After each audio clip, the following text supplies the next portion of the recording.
साईज्योती मूळव्याध हॉस्पिटल, मूळव्याध, भगंदर, फिशरवर आयुर्वेदिक औषधोपचार, क्षारसूत्र इंजेक्शन व व्हेसल सीलर जर्मनी लेझर मशीनद्वारे उपचार, डे केअर सेंटर, ॲडमिट राहण्याची गरज नाही, मेडिक्लेमची व्यवस्था, स्त्री रुग्णांसाठी स्त्रीरोगतज्ञ, ठिकाण धारणगाव रोड, कोपरगाव, संपर्क डॉक्टर तुषार गलांडे, डॉक्टर काजल गलांडे।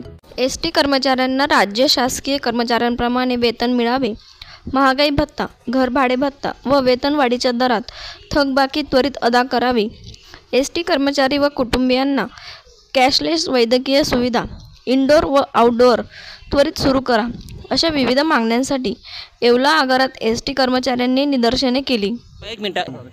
माझं नाव हेमंत ठोकळे, येवला आगार।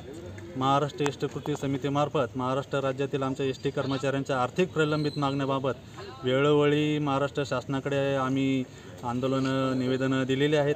त्याबाबत आजपर्यंत महाराष्ट्र शासनाने किंवा कोणीही त्याबाबत दखल घेतलेली नाही।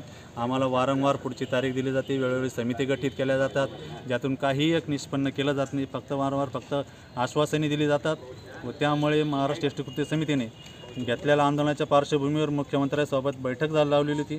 माननीय मुख्यमंत्री यांनी त्याबाबत 20 तारखेला जो काही अहवाल सादर येईल वित्त विभागाकडून व महाराष्ट्र एस टी महामंडळाकडून त्यावर अंतिम आदेश देण्याचे मान्य केलेले आहे। परंतु 20 ऑगस्ट ही तारीख देखील उलटून गेलेली आहे। त्यात 3-4 तारखेनंतर गणपती पेरसाठी कोकणात गाड्या जाणार आहेत, त्याचाही देखील विचार करा व 3 तारखेला महाराष्ट्र एस टी कृती समितीने आंदोलनाची दिशा ही ठरवलेली आहे। त्याबाबत नोटीस देखील महाराष्ट्र शासनाच्या सचिवांना दिलेले आहे, मुख्यमंत्री कार्यालयाला पण पोहोच आहेत।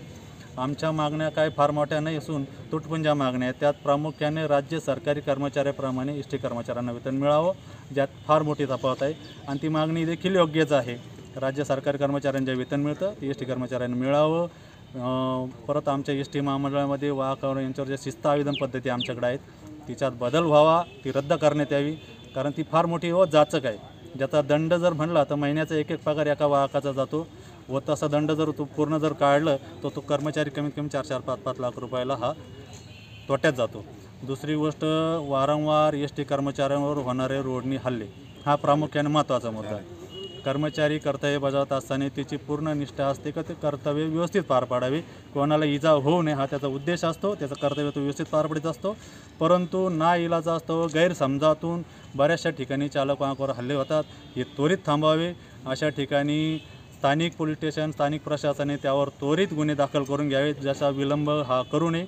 वारंवार विलंब केला जातो, या देखील असंतोष कर्मचाऱ्यांमध्ये आहेत, त्याबाबत देखील महाराष्ट्र शासनाने लक्ष वेधावं आणि आमच्या ज्या आर्थिक प्रश्नाबाबत महाराष्ट्र शासनाला निवेदनं सादर करण्यात आलेले आहेत त्याबाबत माननीय मुख्यमंत्री, उपमुख्यमंत्री दोन्ही यांनी देखील निर्णय योग्य घ्यावा व त्वरित याचा निर्णय द्यावा, जेणेकरून आचारसंहिता लागण्याच्या आत आमच्या काहीतरी पदरात पडेल, हीच अपेक्षा महाराष्ट्र एस टी कृती समिती, महाराष्ट्र राज्य एस टी कर्मचारी वाढ बघत आहे। धन्यवाद। येवला आगारात जे निवेदनाबाबत यावेळी वेळोवेळी देण्यात आले आहेत त्याबाबत शासनाने दखल न घेतल्यामुळे घंटानाद आंदोलन हे प्रत्येक आगारात चालू आहे, त्याचप्रमाणे आमच्या येवला आगारात देखील चालू आहेत। याची देखील दखल माननीय